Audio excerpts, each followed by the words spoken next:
They won't be called earmarks. You know, earmarks got an unnecessarily bad name. Like, one quick story. I'm down in Roseburg at the height of the earmark controversy because of the so-called bridge to nowhere in Alaska. And some guy stands up one of my tent halls. Oh, those earmarks are horrible things. And I said, yeah.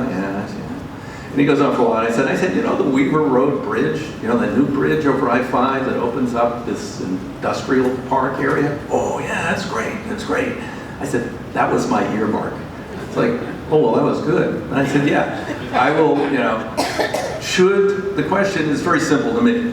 Should the Secretary of Transportation in Washington, D.C., or whatever your authority is in the state, in the state here, I think it's partially the legislature, partially the Transportation Commission, set all the priorities for all the projects in the state and what gets built and what doesn't? Or should your local elected congressperson have a say in where that money gets directed?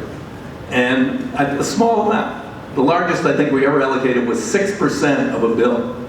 And you know, I brought in one bill, the last major real transportation bill we did in 2006, I brought about $400 million into Oregon, mostly to deal with our I-5 critical bridge problem, which we had just discovered at that point in time, but also a bunch of other investments all around my district. And I defy anybody to ever criticize me. I reformed the process before we lost the House when I chaired the subcommittee. I said, look, in the future, your requests have to be submitted online. They're transparent to anybody.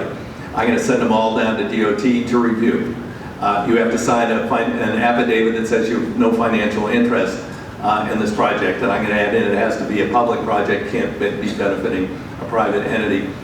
So I want to bring back congressionally designated high priority spending. I want to do it in water resources, I want to do it in service transportation, and it will also help me get a bill through the House. If somebody can go home and say, yeah, your gas is going to go up 1.5 cents a gallon, oh, 1.5 cents a gallon. But here's the project we're going to do locally. Oh, all right, maybe that's worth 1.5 cents a gallon. Okay, so it will help me get a bill done. So I'm bringing it back. This is why we